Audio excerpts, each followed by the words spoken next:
Hello and welcome to Enlightened Empaths with Samantha and Denise, a community for the spiritually awakened.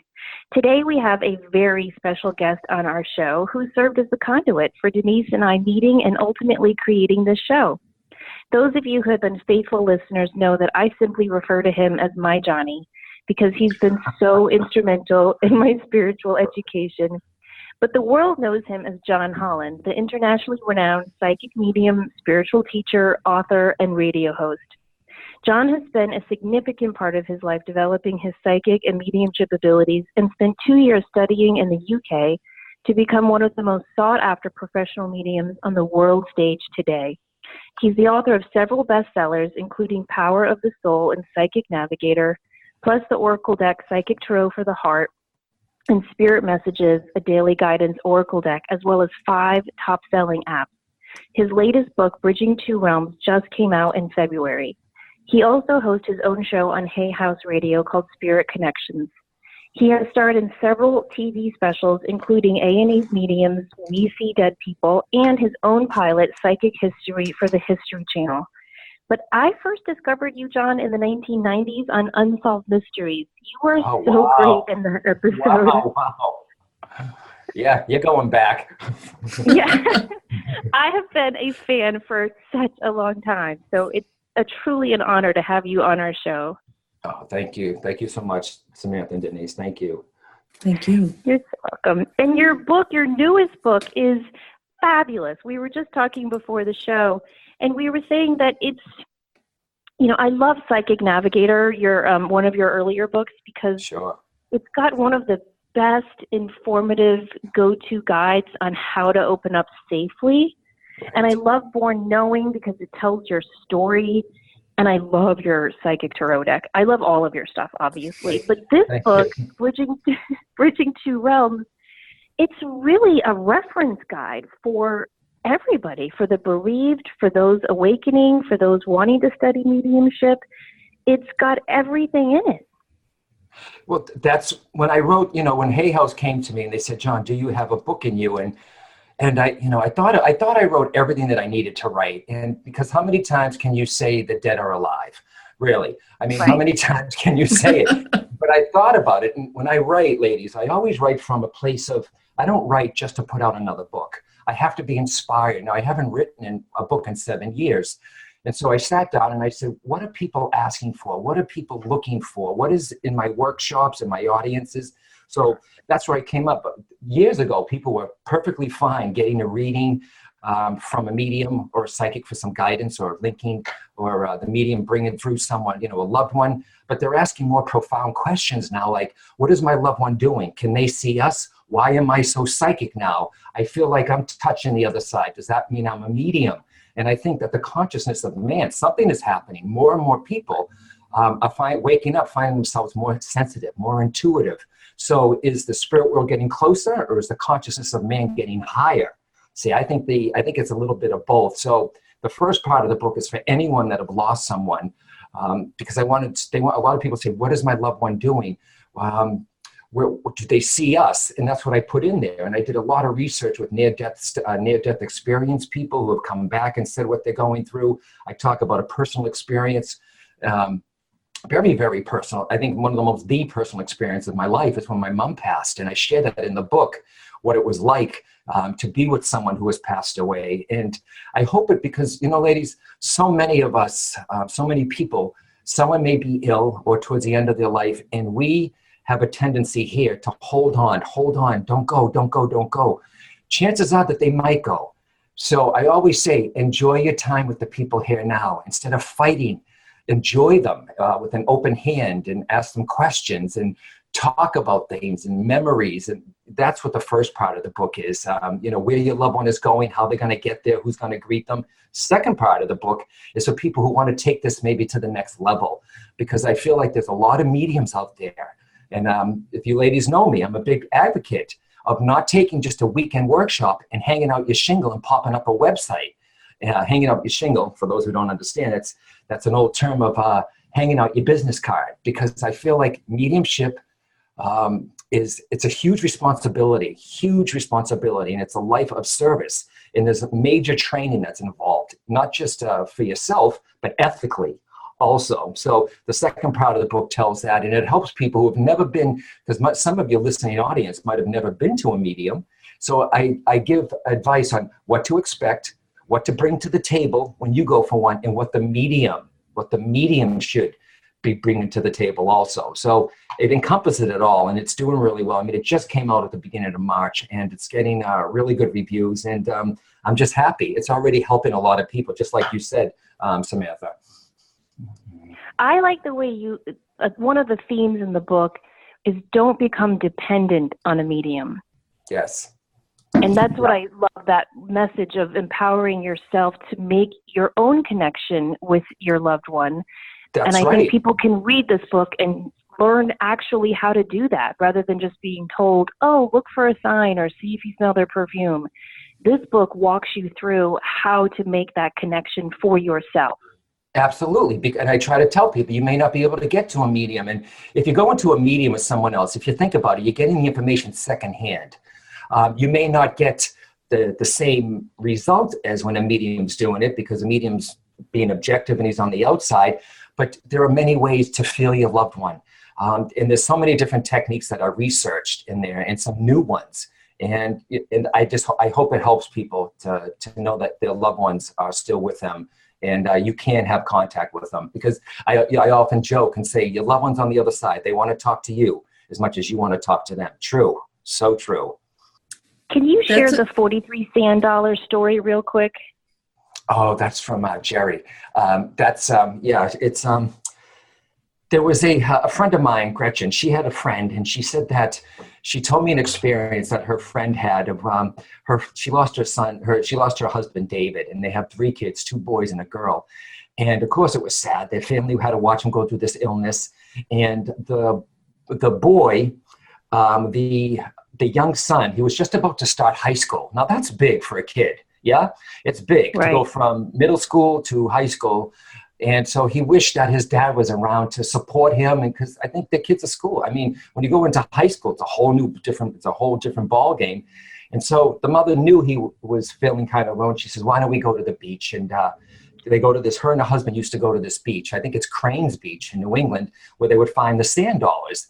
And they would always find one. Well, on that day, she takes her kid. He jumps off the couch and says, let's go. They couldn't find one. They're walking up and down the seashore looking for a sign, maybe that her dad or his dad or her husband. And she's like thinking up, come on, David, give him a sand dollar. Couldn't find one.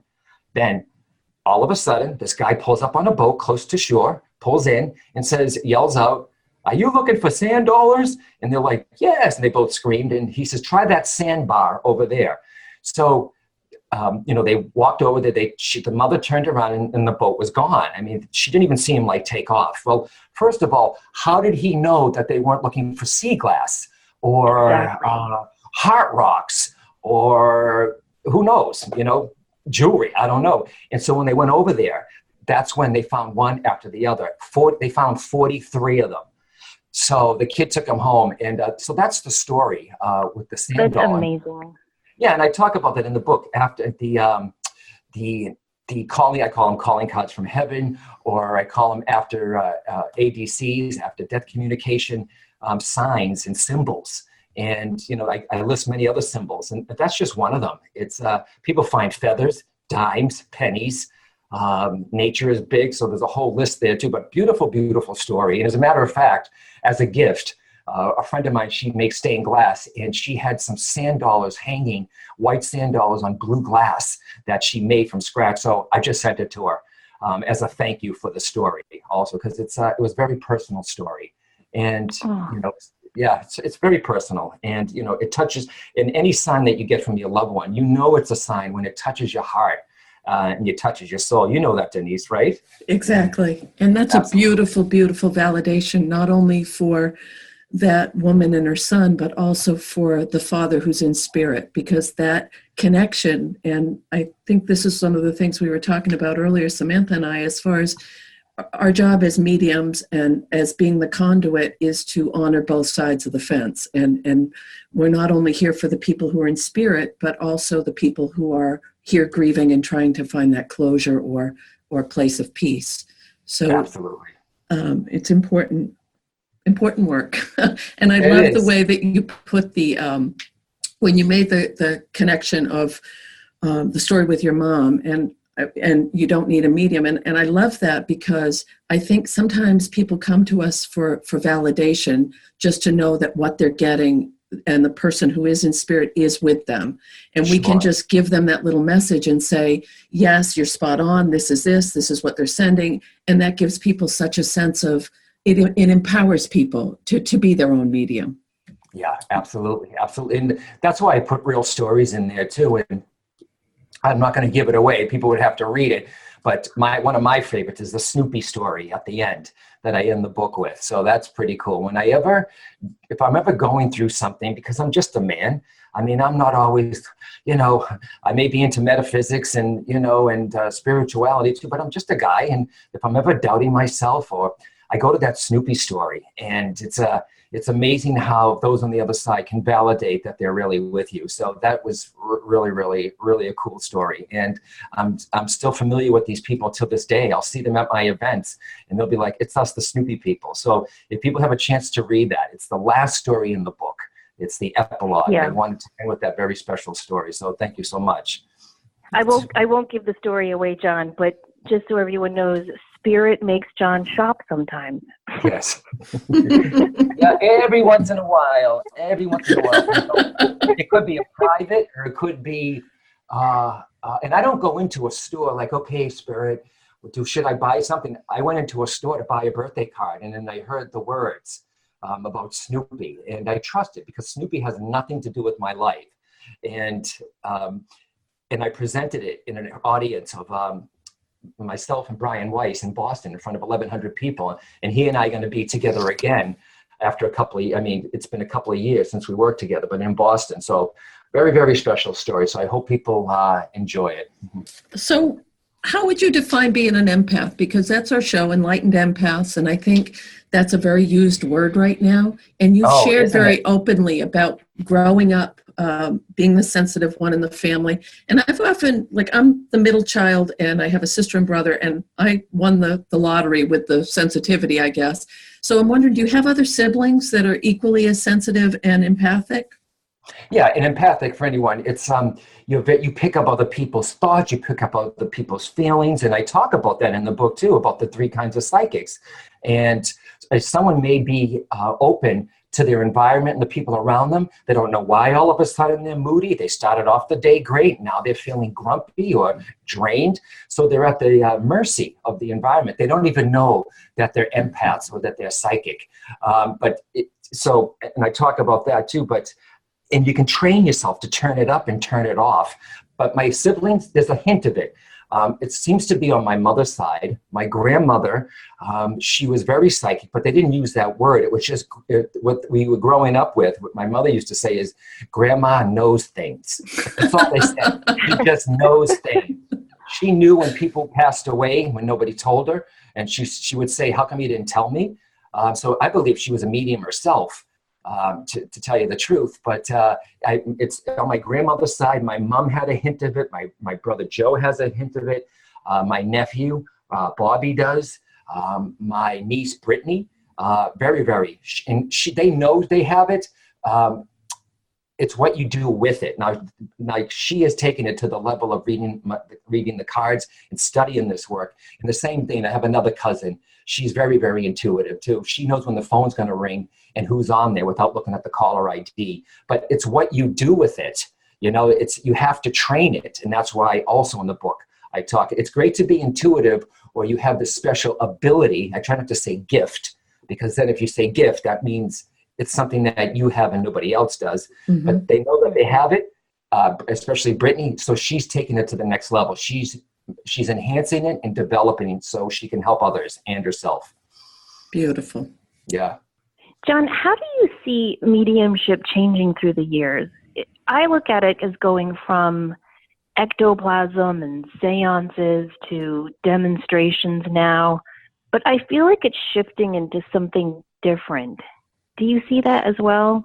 I mean, I see it has to be different now. There's so many different mediums here. And that's why in Bridging Two Realms, I talk about the different mediumships. I've been honored and blessed to see transfiguration mediumship, physical mediumship, healing mediumship while I was over in England. And I think in mental mediumship is what's happening now. And for those who don't understand, mind to mind. But I really think that trance is coming back.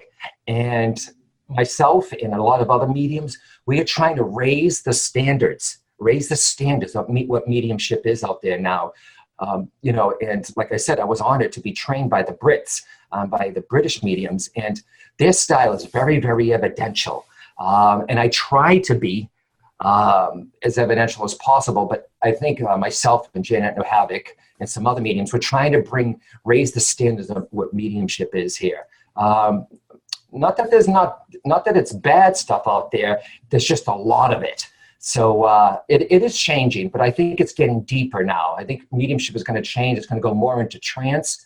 And when you say that word, ladies, people start thinking zombies, or what they see on television. Right. Trance, anytime a medium is reading for you or on stage or in private, there is a form of entrancement, meaning you're not being possessed by somebody on the other side, but they're close enough to you where you're allowing them. When you do a mediumship, there's two things. You could either talk about the spirit who's linking with you or become them. See?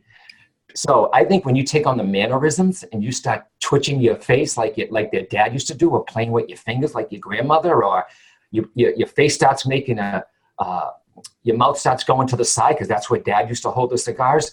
I find the audience or the readers, they feel it. They're like, oh my God, that's my dad. You just did what my dad, what better evidence to come through. And I think that's a lot better than, they hear, they love you. I mean, that's great when that comes through, but I want someone to walk away from a reading and to say, oh my God, that really was my mom. I really, really felt her. And that's the medium's job, I feel. But yeah, Samantha, I do believe it's changing. There's more training out there.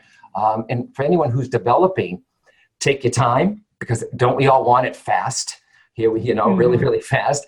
Take your time, see who you're drawn to, and just trust. And everybody, and I'm teaching this weekend to a full class, Denise and Samantha, every student is, myself included, I think too, is we're always looking, what's the next technique? What's the next technique? Well, there's only so many. Do you know what I mean? It's right. I'm trying to tell people, you got to just do it. You know how to link with spirit. You got to just do it now, because they'll take class after class after class after class and not do the work. You got to do it. You got to practice it in front of people to do this. So, it's like Janet Nohavik says, you got to jump into it. You got to jump into the fire. And people want to connect to the other side, to loved ones on the other side. Get to know your own soul first. Sit in your own power of your own soul. Sitting in the power is what it's called. And it's just going to get to know your own spirit first before you try to link with somebody else.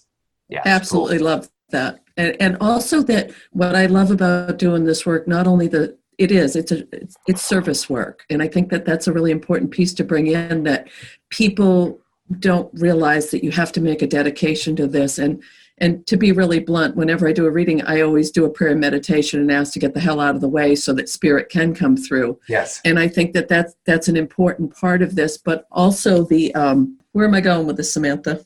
Well, if you all don't mind, I'm going to read from the Book of John.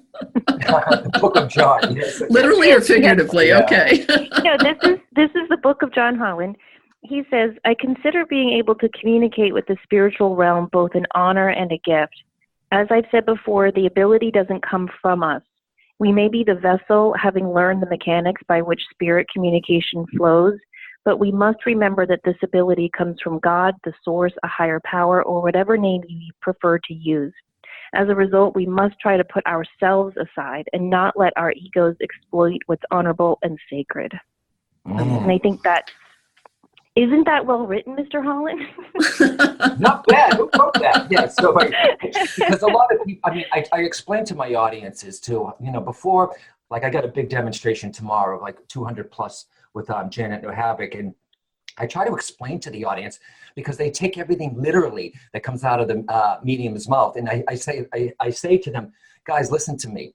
This is coming from spirit, meaning from your loved one, through spirit, meaning me, to spirit. Whether you're incarnate, meaning spirit in the body, or discarnate, spirit out of the body. It's a three-way process, from spirit, through spirit, to spirit. So when you have someone going, no, I'm like, okay, listen, I said, I am talking, it's like I'm a long distance operator. And I said, I'm getting words, images, and feelings. So I think educating the audience before you work also is a big help. But yeah, thank you from that. So when mediums when the students say this also, oh, I got this, and I got that, and I got this, and I got that. I'll say, did you get it, or was it given? Bingo. See? Yeah. So it kind of gets the ego out of the way. You're like, yeah, okay. So yeah, it's not you. It is you. If I do a good, I did the show, The Doctors TV show, and some of the evidence that came through, and I said it right there on the panel on television. I said, you can give me a little of the credit, but it's them on the other side. You know what I mean? So if a student can refine themselves to be the best receptor of spirit emanations, if they can make themselves so receptive, then I think they're treating their equipment and doing the best that they can. Be the best equipment that you can be. And you have to take a break from this too. Speaking of equipment, you are the vessel. You are the mechanic. You are the tool that does this. So I'll tell mediums too, walk away from this work once in a while. It can't be all spirit, spirit, spirit, spirit. You're a physical being and a spiritual being. You have to honor both. Do the spiritual stuff, but go for a walk. Take your dog out. Put the book down. Let go. Because many of us, as you know, ladies, I'm sure we drive our loved ones here crazy sometimes. And luckily, hopefully, that some of us have support, but many people who are listening, who are mediums, they may not have the support of their family members, and they're on their own. So that's why it's good to find your own spiritual tribe when you can talk about this. But try to do something physical also that has nothing to do with this work. You mentioned Janet, and that's where Samantha and I met, which was, very synchronistic, obviously. But one of the things that she does that I absolutely love is she instills that sense of you have to have confidence in spirit. Yes. And I remember watching her do a demonstration, and someone was saying, no. And she's, well, I know I'm right on that. You come back. And she just would not back down because she had that absolute trust that spirit was not going to let her down. And I think that's a huge, huge consideration for anyone that's developing their mediumship is you have to trust them. They're not going to give you stuff to try to throw you off track. Right. And that's not Janet being cocky. It may come off. Oh, no. Oh, no. It's not I think I have, or I believe I have a dad, or I think I have it. It's I know I have a father. Yes. You know what I mean? It's a sense of knowing. But I've seen her work, and I'm learning all the time. And anyone who's developing, when somebody said, like, she may come to someone and say, would you understand Agnes on the other side? And no. And Janet goes, yeah, you do. Okay, but she doesn't just say, yeah, you do. She will take you there. She'll go, all right, let's go on your father's side. Okay, now your mother's sister is who? Oh my God, Agnes. You see what I mean? You can get a link. If you can get a link from a spirit, then they can take you where you want to go. It's not just about the download. It's going back there and your mind mapping it too. But that's confidence. And she taught me to do that. It's, where to take it when somebody says no. So it's pretty cool. And I've seen her do that. And she does come across as we do teach a workshop to the confident medium. Yeah. You got to build the confidence to do this. Because if you're nervous in front of, I think, ladies, do you do it in front of, did the two of you demonstrate in front of people on the platform or on stage, or are you more one-on-one? I do one-on-one, but I'll also go to people's homes and do groups. So I do kind of mini platform stuff. Yeah, that's beautiful. That's beautiful because there's a lot of people, they aim to be a stage medium when in fact they're better off being a one-on-one. Some people, it takes a certain presence to be on stage. It takes a certain ego, not egotistical. You have to have somewhat of an ego to stand in front of 1,000 people. You've got to be strong in your personality because I teach my students, you got 1,000 people, 200, 100. You have to keep the energy of that room going. It's up to you because someone may walk off and go, God, they were awful. What did you do? You have to be, as a medium, you have to be the maestro and the conductor of every mediumship demonstration you do, whether it's in a group, a one-on-one, or in front of a stage in front of 50 to 1,000 people. You are the one. So it's a three-way communications. If the energy is down in a group or a room, you better do something to raise that energy, or you're going to be pulling all night long and draining yourself. Yep. That's one of the things I learned from my weekend workshop with you and Janet. I'm sure you don't remember, John, but I was the one who signed up for your platform mediumship class and didn't know I'd have to stand on a platform. I think that's the whole idea, John. I thought platform mediumship meant take your mediumship to the next level. And I have never wanted to be a stage mediumship. I'm incredibly shy. I prefer one-on-one meeting with clients. I don't have that confidence and that ego ability to stand on stage. But one of the things that you two taught me so beautifully in that weekend workshop was to stand in your power, but also how to hold the link. Yes. That helped me so much. And you and Janet taught that when you're doing mediumship, your energy is at such a high vibration. When you drop down to the level of psychic, and it's not like dropping down like psychics aren't as high and mighty as mediums, it's an energy level. Right, sure. That you can lose that link. And that was a game changer for me. Oh, absolutely. And if you do drop down to the psychic, you have to know as a medium, oh, I'm dropping down. And I explain that to my audiences because I try to tell people, like I had two sisters come for a reading once years ago, and I think I talked about this in the book, Bridging Two Realms. She wanted to know, her mother came through and, with the validations, then I heard her like sigh at the end of the reading. I said, were you not happy? She goes, no, John, that was great. She said, but the one thing I wanted to know, I wanted my mom to tell me, should I divorce my husband? And I said to her, darling, I said, that's your decision. That's your karmic lessons. I've never had them come through and a mother come through and say, divorce him.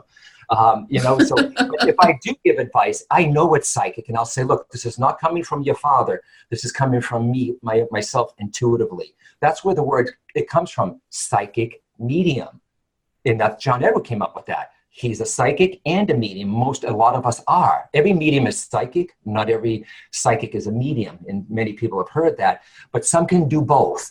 And it's good to get the training, when you're dropping or when it's going into mediumship. So you're not flitting back and forth, burning yourself out. So, but Samantha, when it comes to that, dropping down to the psychic and keeping holding that space for the spirit, it's I love teaching that, and so does Janet. It was incredibly helpful. Would you mind, I hope it's not too personal, but you share such a beautiful story in the book about your mom's visit from Wayne, and I just think that can bring so much comfort to people. Well, some years ago, when I came back from California, and little did I know, because a lot of our parents, especially Catholics, I'm from an Italian-Irish Catholic upbringing. On my Italian side of the family, very, very. If I was to do my genealogy, it's easier to find my father's side than my mother's side because they came over from Italy. Her dad, and it's a little hard to track that down. And she kept a lot of stuff to herself. As a man, I found out that my mom was in love with another guy before my dad. But my grandmother didn't allow it to happen. I didn't say that in the book, but it didn't happen. She wanted to marry this guy. She was the oldest Italian daughter in the Catholic family. She wasn't allowed to go lead with him. And she's in her early 20s, and he was a sailor, really loved her. And so it ended. And then I found out that she loved this guy before my dad, and they were almost going to get married. I'm like, Ma, why didn't you say anything? She's like, well, why, Johnny? Why would I, it didn't happen. And she just kept it a secret until my cousin told me, because she would share it. My mother's sister, my Aunt Mary, knows about Wayne and that whole thing. So anyways, I finally tracked the family down. And I didn't talk about this in the book, but since you're asking, I tracked them down. Well, Wayne died at 50 from a massive heart attack. And I spoke to his son, and he said to me, I said, listen, I said, I know this sounds weird. This is my name. And I said, I think your dad and my mom dated each other when he was stationed in Boston, when his ship was in Boston. He says, well, my dad's ship was in Boston. What's your mother's name? And he says, my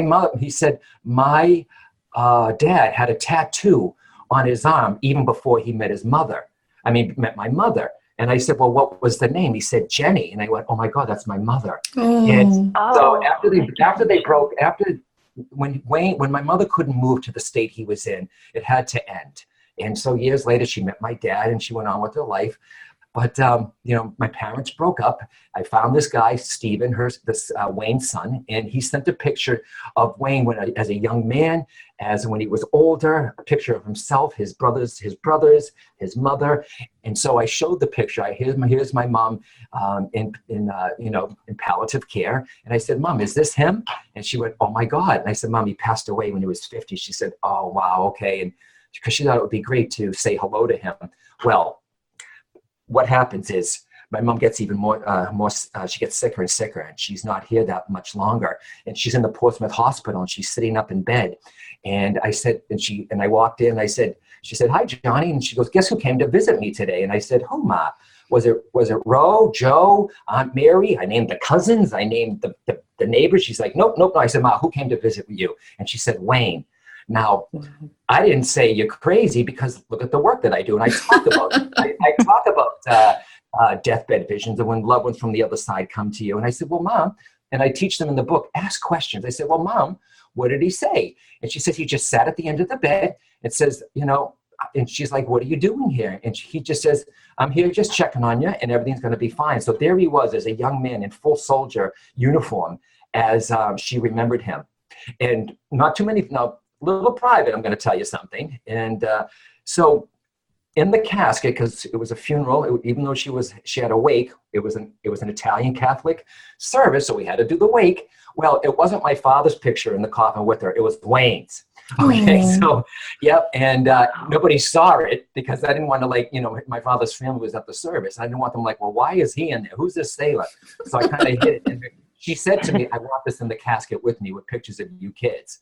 So pretty cool. So hopefully, it's so romantic. It is romantic, yeah. But he did come to see her, and she wasn't on hallucinogenics.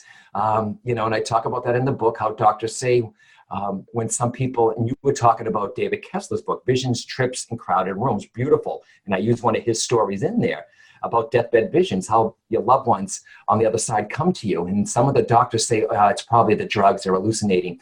Well, if they're hallucinating, I got to ask you, why aren't they seeing people alive?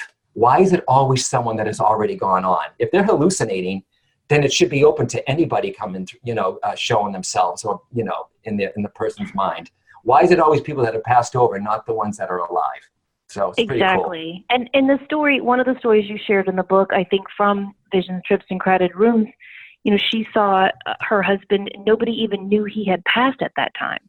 Exactly, yeah. Mother's in the hospital, father's in the Alzheimer's unit, and the mother's about to pass, and she says, oh, Harry is here. I might get the name wrong. And the daughter says, Mom, you're confused. Dad's at his home across town.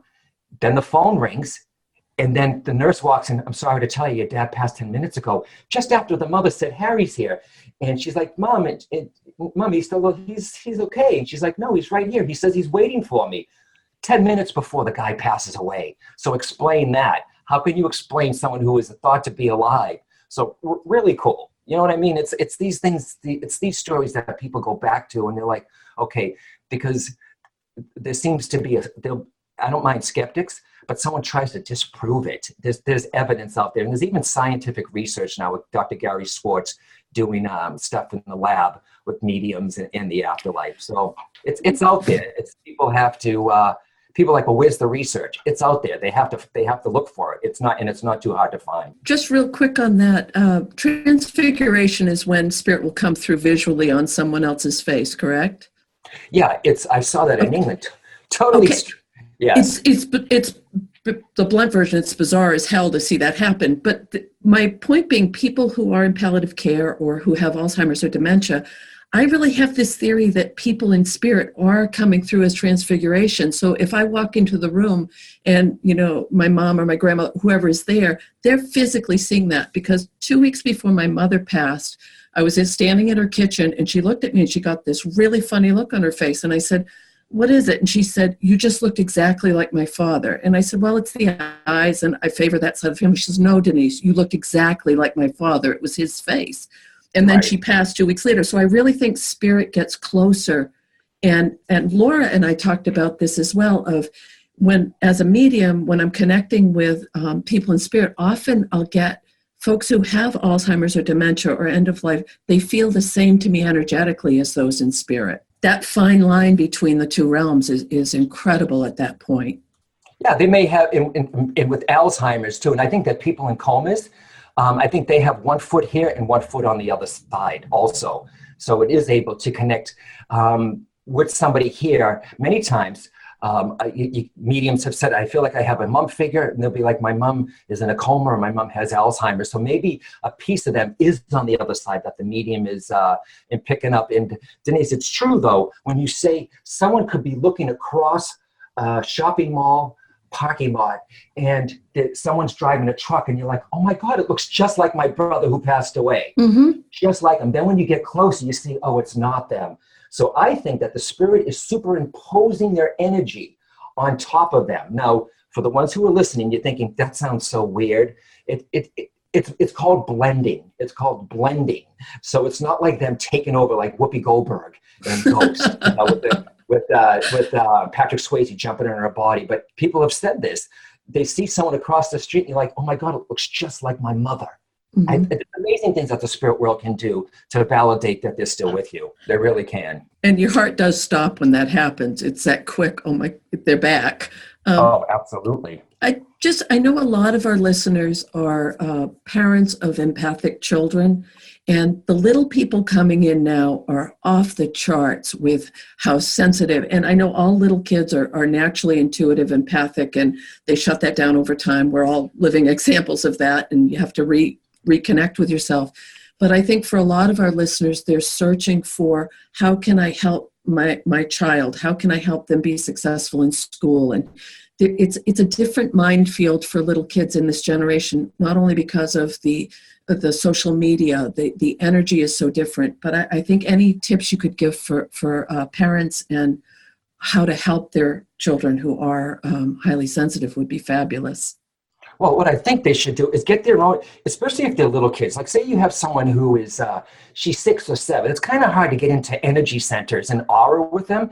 I think if the parent gets an education, that's why, I mean, I love Psychic Navigator. I mean, I do love it, but it's not the only book, but it's a good book. If a parent read that one little book, they'd understand energy, aura, energy centers, and you could teach that child. Because the kid is still open. Every kid is born psychic and open, and they may see angels. They may see someone's face at night, and they're freaking out because it's really a great grandmother. You can ask the kid questions. What are you seeing? What are you hearing? Are they giving you a name? And the kid may talk to you. But another good tip is, say you have a little girl. She's 6 years old, and she's nervous at night, or she has so much energy, and she's seeing things. Teach the kid. You don't have to say energy centers. But you know where the energy centers are. The parents understand that, the 7 of them. Teach the kid to turn down their lights. You see what I mean? Turn down their lights. So you can just say, okay, mommy's going to touch your forehead. Turn down your light. Make it like make the light go dimmer, or shut the flowers. You were teaching the kid to shut down without saying those words. You're teaching the kid to be less sensitive. So let the parents get an education first. And I talk about that in the Spirit Whisperer. There's a huge chapter for teachers and parents in what they can do to help their sensitive or psychic child, because a lot of kids are not just psychic, but they're also very sensitive these days too, because there's a lot of stuff out there. So yeah, good question, Denise, though. You must be a mom, Denise. Yes, I am, to one very empathic son, and one who's very linear sequential. So it's been an interesting ride. Absolutely. But thank you. That's incredibly helpful. It really is, because that's the key for all parents, is to educate them first before they can hope to help their child with opening and awakening. And let them understand what's going on with them, with their child, so they understand. To teach the kid, there's nothing to be afraid of. It's like playing music. You have this ability, and I think a parent shouldn't make their kid a psychic stage show also. You know what I mean? Let the kid, and please, you understand this, let the kid be a kid. Yes. Let them know that this is just an ability that they have. and it doesn't make them weird. Too many people watch, they're basing the psychic or mediumship stuff on what they see on television or in the movies. It's over dramatized. It's over dramatized big time, if I'm saying that word. Too much drama. I agree. Because they have to make it dramatic because it's television. Right. I agree. And the meditation that is included in Psychic Navigator is one of the best meditations, I think, to open up and to really feel those energy centers too. I wanted to ask you, you talk so much in Bridging Two Realms about the process of the soul. And you talk about how a soul chooses his or her parents, which is something I think we all strongly believe in. Do you believe that a soul chooses their parents based on life lessons and challenges they need to experience? Or Absolutely. Is it based on more of an energy match? I think it's the lessons, and I think we come back in soul groups. I know my mom was my daughter in another life, and I was the dad. And in this life, in that past life, Brian Weiss, I'm so lucky. He took me to a personal past life regression because he would do these huge group regressions at the I Can Do It conferences with Hay House. And many people would come out of these, come out of the hypnosis, and I saw this, I saw this. I felt I was in India, I was in the West, I was this, and my clothes were different. I was in a guy, I was a woman, and I'd be like, well, what happened to me? I think I thought I took a good nap, and he told me that I was a somnolist, meaning that I go deep, and I'm not surprised. So he said, let me take you through one if we ever have. So we were at Omega once and at the bed and breakfast, he did a personal regression, and I wasn't expecting it, but my mom was my daughter. And I, as an older man, I was a minister. Seems like I'm always in religion or a medium or something. So I had a lung disease, and my daughter was watching me at 14, and she was my mom in that life. No, she was my daughter in that life. Well, the roles are reversed now. She was my mom in this life, and I was the child, and she passed from a lung disease. So wow. I think that we do come back in soul groups, but I do think we choose our parents. And I chose, and some people, they may say, you mean to tell me that people on the other side, before they come in here, they're going to choose to be in famine? They're going to choose to be in a war-torn country? Think about it. On the other, and I talk about this in the book, on the other side, they know what they're choosing. They know the outcome and what they have to learn. Not everyone's going to live in Rainbowville. You know what I mean? And, they choose that. And I think that the people that choose the hard conditions are learning the most, and they're helping the world at the same time. But yes, I was born into an alcoholic family. And was that my choice? If you think about it, I know what suffering is. I know what pain is. So I'm not putting down.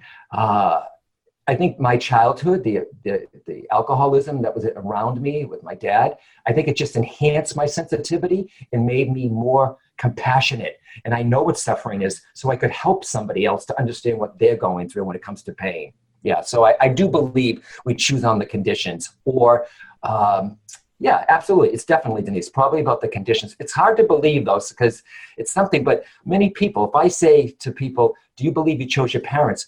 Either people be like, no way, or it resonates with people and say, if it resonates with someone who is listening to this saying, you know what, that sounds right to me, then trust that. That sounds right to me. In your heart and soul, it feels right, then go for it. Do you find there's a connection? You mentioned you grew up in an alcoholic family. The best mediums in America, in my opinion, are you and Janet, James Von Prague, and John Edward. All of you grew up Catholic. All of you grew up with an alcoholic. I know, right? Yeah. Do you think there's a connection? I don't know. I know many, like I know a lot of mediums, okay, especially in England, and not every one of them had trauma in their family. Some did grow up with great parents, but I do find that there is some type of suffering as a child with a lot of mediums. People who are mediums now, usually, I'll ask you, Denise and Samantha, when you were younger, were there hints of this as you was a kid? Was there hints of this ability? Yes, definitely. Yeah, absolutely. Me too. I was fascinated by anything that had to do with magic, spirits, religion. the religious movies on TV, Moses, the Ten Commandments, the Lords, the Lady of Fatima. I was always fascinated by this. And Bewitched, Scooby-Doo. Yep. My favorite, yep, I say that on stage. My favorite TV programs, you would always catch me in front of them: Bewitched, I Dream of Jeannie, and Dark Shadows, the soap opera. Yep. So, for the older people would understand Dark Shadows. But, it is definitely there as a child. And I believe that we are similar. It seems like a lot of mediums, I should say, a huge percentage have had some type of suffering in their life. Yeah. Well, Rumi says you have to have a broken heart to have an open heart. And I always think there's a connection there. Yeah, absolutely. And I try to tell, someone may be listening for the first time to this or come to see me. And that's why I start off sometimes, I don't go right into mediumship. That's why I'm teaching stuff about the soul, at Omega, Power of the Soul, because you are a soul that comes with the body, not a body that comes with the soul. And of course, I bring in Lynn Robinson, who's a business intuitive. And she can tell people, isn't it funny, ladies, when you say intuition, that's accepted. But the minute you say the word psychic, they're like, woo-woo, So I got this thing coming up with Lynn Robinson in Soul Intuition down in Braintree this year in June. And to work with her, too, to go from intuition to the soul, there's a lot. It's not just about people on the other side. You are an incredible sentient being. The abilities that you have, that you're born with, that are free, are here for you, where you can use them in your everyday life. It's not just about people on the other side. You can use your abilities for work, relationships, to help others, and why not? So, and more people are being drawn to the subject, and I think always will, ladies. And you know how it is too. Mediumship in the media, it goes up, it takes a dip, then somebody else comes out on TV, then it goes up, then it goes down, then it goes up. I think we're on a high right now with it. I agree. And I have another different question is, I love the work you do with your Coda Fund and your devotion to animals. And one of the things we talked about, Samantha and I had on another show, we were talking about different types of empathy, and one of those being an animal empath. And I know that, again, a lot of folks that are listening and a lot of people very dear to me are so connected to their animals on a soul level. And I'm wondering if that your devotion to the animals, if you consider yourself being an animal empath, or skills people can use to develop that connection with their pets or... Yes, Danielle McKinnon, really good colleague of mine. I've done it before. There is a process. You drop down your energy to the level of the animal, or that's just the way I thought you could. And I did. I was at someone's house once, and I said something to the owner. I forget, it was a friend of a friend or something. And I said something about the cat. I can't even think of what it was. She's like, how did you know that? I said, the cat told me.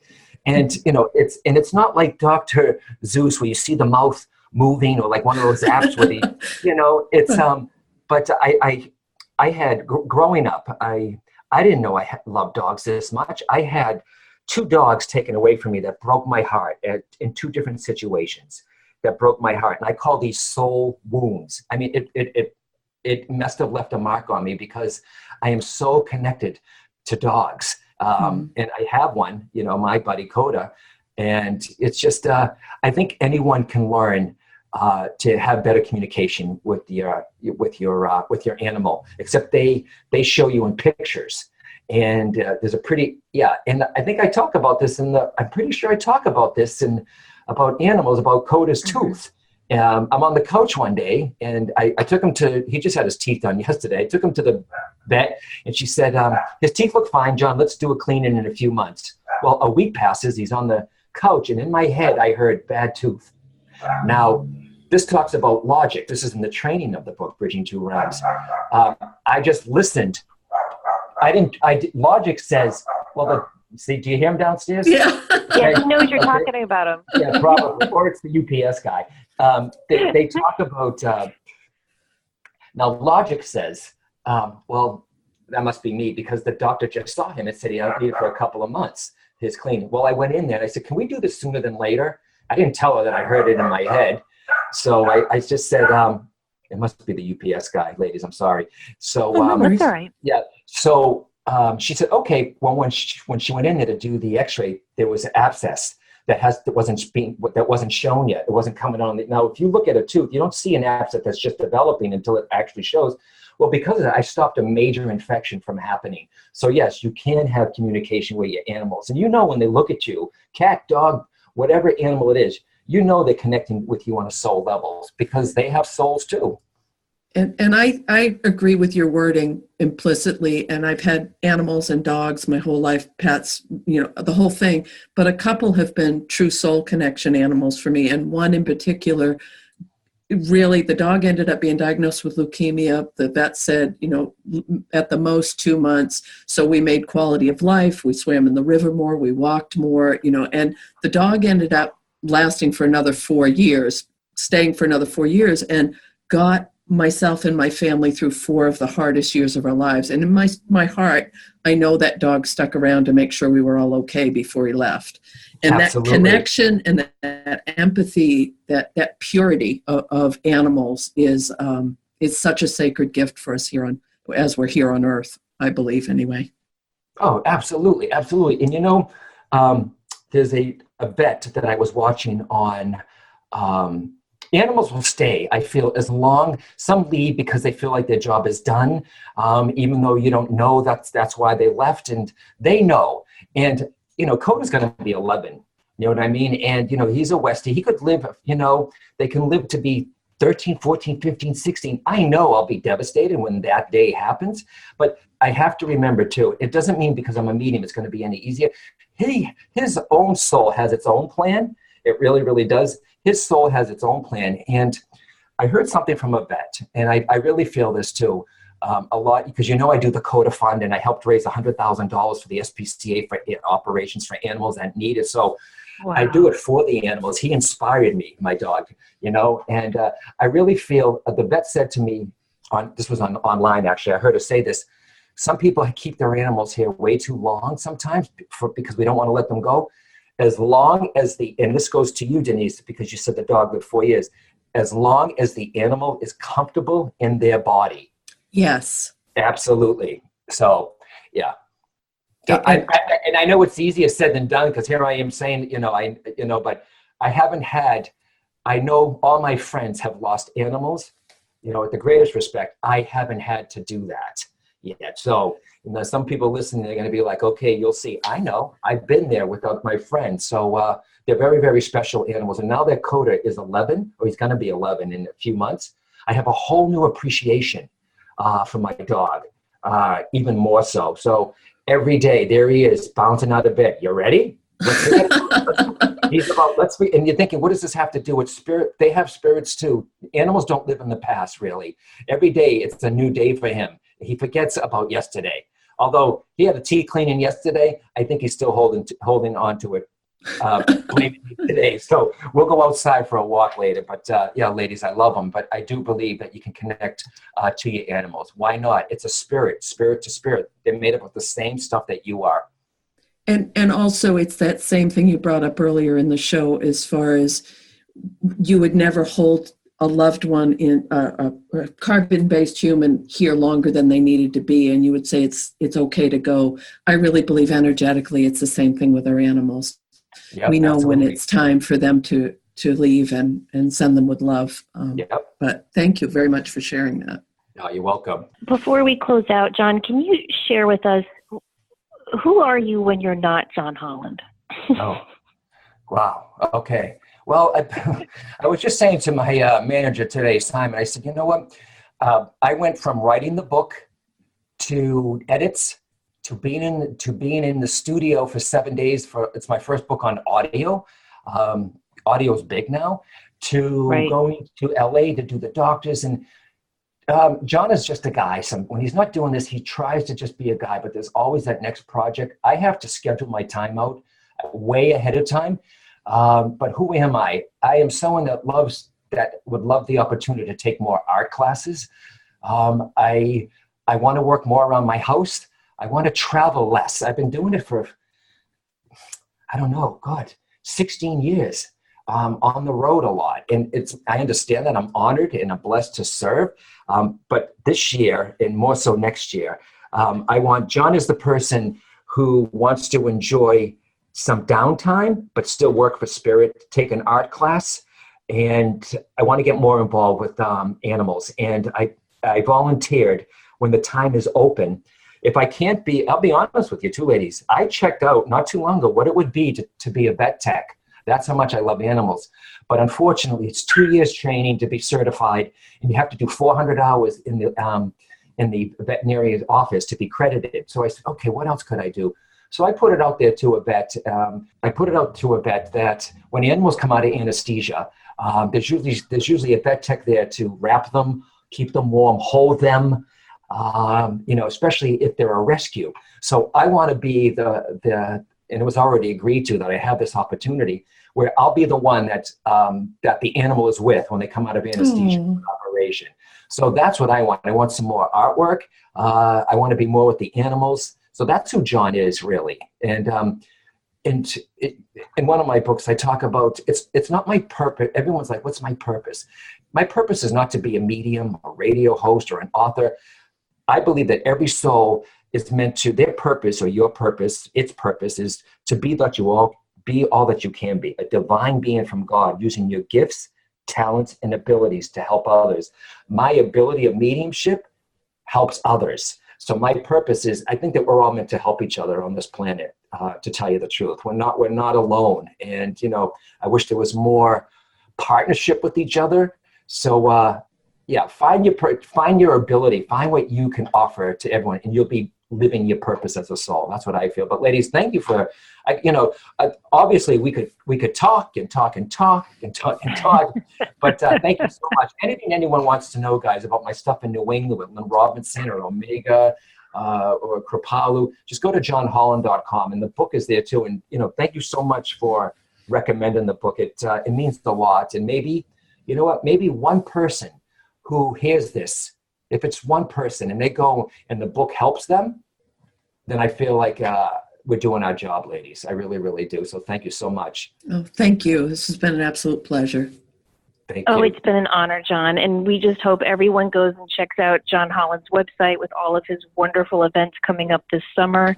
And please, please, please read Bridging Two Realms. It is a go-to reference guide everybody should have on their bookshelves.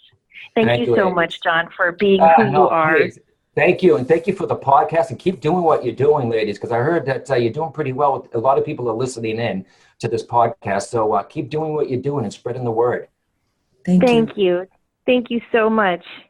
All right. God bless, ladies. Take care, everyone. Thank you for listening, everyone. Don't forget to show up, do great work, and share your light. Goodbye, everyone. Bye-bye.